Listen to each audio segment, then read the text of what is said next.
Before he'd even had breakfast, Cumulus decided he wanted to play, as it was such a nice sunny day.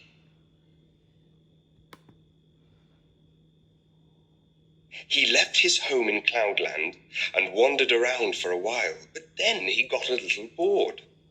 He didn't want to do his homework, so he decided to stay out a bit longer.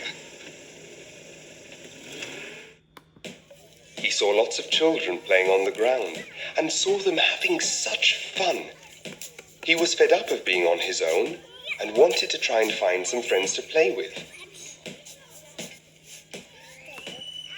He moved across the village, but saw no other clouds.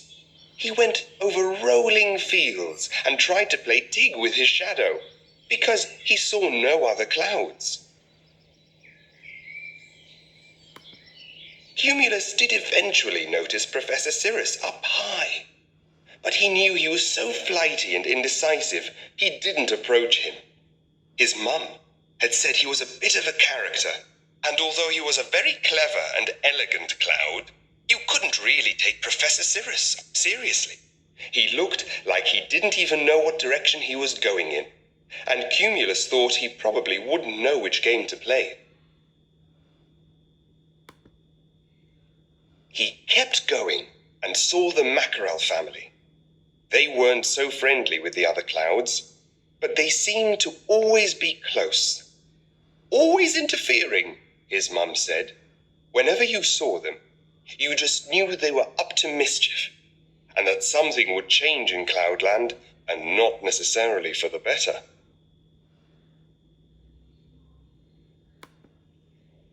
He finally arrived by the sea, and saw the teenage clouds in a clump, whispering and jostling.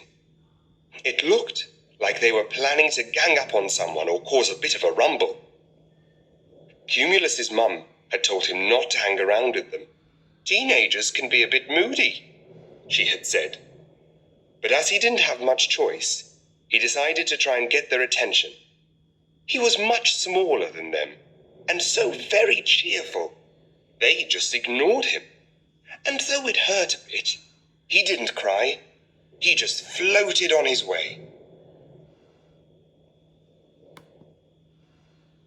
He saw some of the Stratus gang hanging around, but he knew they weren't the most fun clouds, and actually found them quite depressing. Even the children on the ground disappeared when they saw them. Oh, how Cumulus would hate to be like them. He decided that he should swiftly move on. He pulled himself together and mustered up some cheery spirit. And when he got close to the mountains, he saw the prettiest girl clouds dancing and swirling around. These were the lovely Lenticularis. Way too high society for him, he thought, but he did enjoy watching them. Cumulus didn't like it much when airplanes went over and made them giddy, though. But the contrails they left behind were fast and perfectly straight, not lumpy like him.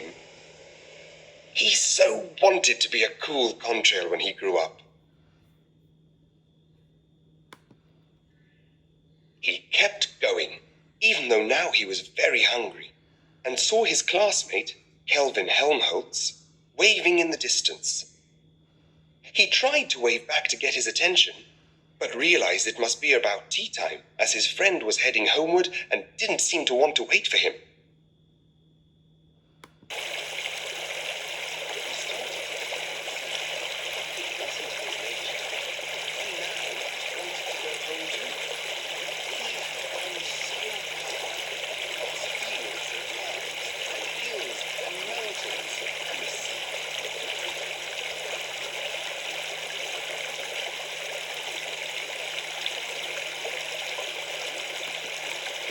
And now, even the sun was tired and heading to bed.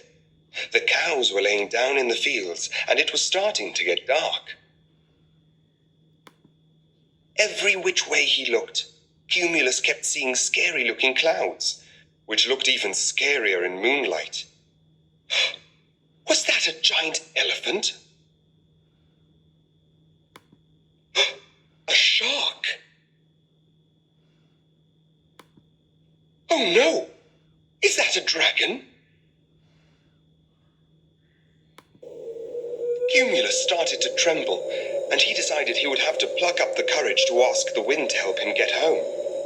A bit like the sun, which the clouds love to tease by playing hide and seek with, the wind could be harmful or helpful to clouds, depending on its mood.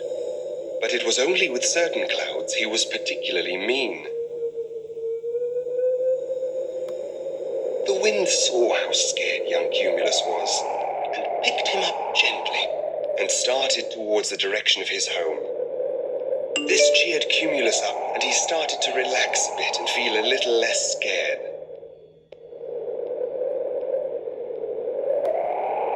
But that didn't last very long. He suddenly felt very cold and quite afraid.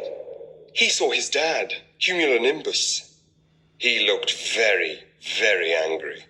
Cumulus realized it must be much later than he thought, and his dad must be very angry because his dad was almost as dark as the sky. When Cumulonimbus saw Cumulus, he started to murmur and growl, and he flashed to his temper for a few seconds, which felt like minutes to Cumulus.